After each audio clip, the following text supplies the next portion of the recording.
Hi, this video is going to cover solving exponential functions. So this is 5.5 in Integrated Course 1, and we're solving exponential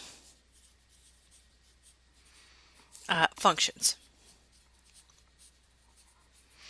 by using the idea of the same base. And that's important because that's the method we're kind of using. So let's get the general idea. If you have something with the same bases, you can set the exponents equal to each other and solve. And that's the idea that we're going to do. And so you can solve many exponential equations by writing each side of the equal sign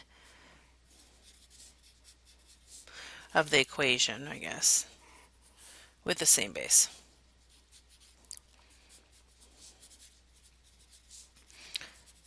Okay, so you can solve many exponential equations by writing each side of the equation with the same base. And I write these out because some people really need to see the definition. Some people need to hear the definition. But the idea basically is if you have the same base, so if our bases were both b, then we could say if and only if, x equals y. Okay, so if you have 2 to the second, and on the other side you have 2 to the x, well, the x is going to have to be 2 because we had the other exponent 2. Like, that's the only way it's going to work. So this idea allows us to solve lots of different equations. So let me look at my first one. What if I have 5 to the x equals 625? All right.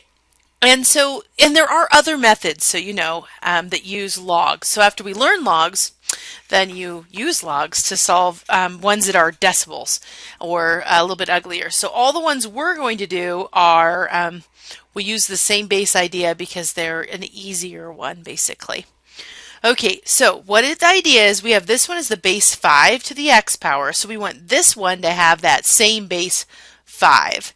So we just go on our calculator and maybe look at 5 to what power is going to give us 625. I'm going to try 4, and that happens to be it. So I just said, okay, 5 to the 4th power is 625. So I can write this side as 5 to the 4th power. Right? So I rewrote them with the same base, which means the exponents have to equal each other. So x has to equal 4. So let's try some harder ones. 1 over 343 equals 7 to the x power.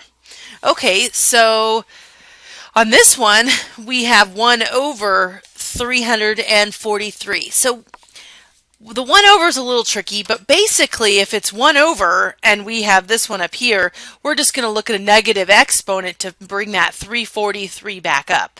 So when there's a fraction involved, we might have to use a negative exponent. So let's look at just 343. 7 to what power is 343? So you go to your calculator, you look, and you know 7 to the 3rd is 343. So that means we would have 1 over 7 to the 3rd is equal to 7 to the x. We still do not have what we want like this, or like we got with the 5, the same base on both sides. We're getting close though. We want this to be up in the numerator. So I'm going to rewrite it as 7 to the negative 3rd equals 7 to the x. And I can move it then up so that I have it written in this base exponent. So then on this one, you can see that negative 3 equals x. It's a little tricky with the fractions, but we can end up with fractions with these. I was looking for this one type. I didn't write down, I just thought of another type of problem that we might see, and I didn't know if they did it.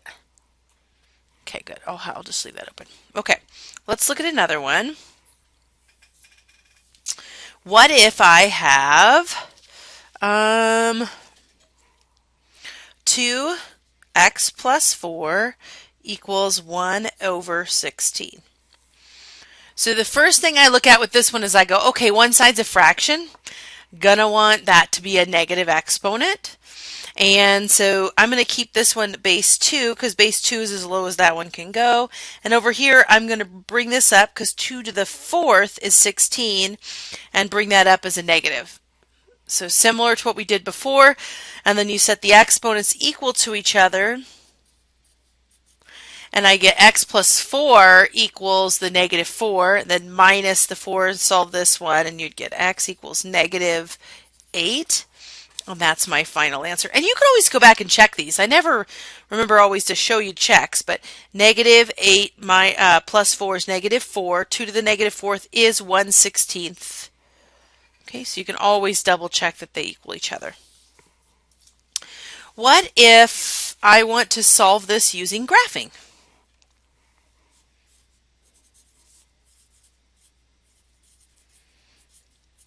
Okay.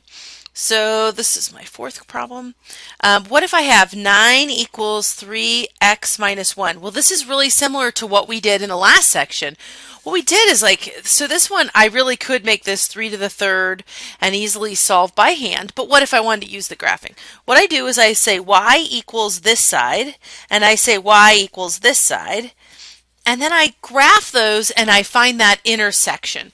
So I'm going to bring over that graphing calculator that I gave you the link to again. Whoops. And I have other equations in there.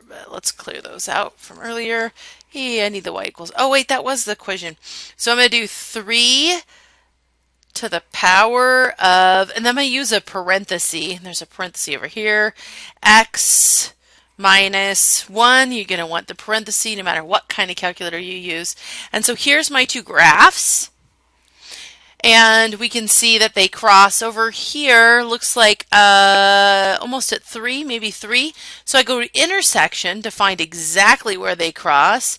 And they do. They cross right at 3. So x equals 3. So we can use the calculator. Now, I want you to understand how to use this, do this by hand and the calculator. So I do not want to see that you use the calculator for every single problem. But this one's x equals 3. Okay, that's a great way to kind of do a shortcut with the calculator. I'm going to add one question on that I wasn't planning to show you just because I remembered, oh, what if it's like this? No. Maybe they don't give you one. Maybe I'm jumping the gun. I'm going to show you one anyway, so I'm going to make it up though. What if I have 49 equals, no,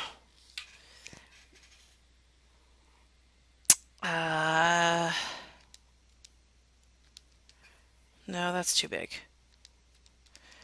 Maybe if it equals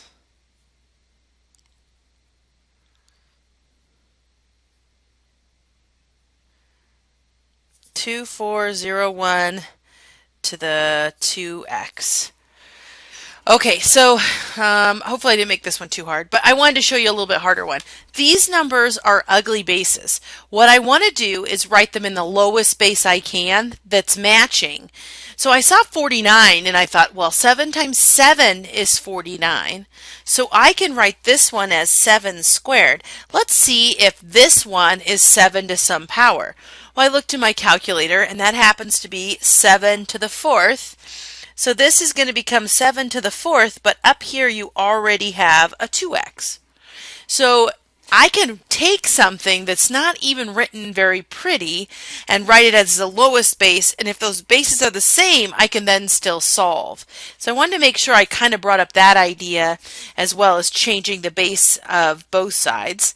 So this one would be 2 is equal to 4 times the 2x, or 2 is equal to 8x, divide by 8, and I get 1/4. And we got a fractional answer probably because I made it up. I don't think a lot of yours have fractional answers on this, but maybe. All right, so there's the general idea of this section 5.5.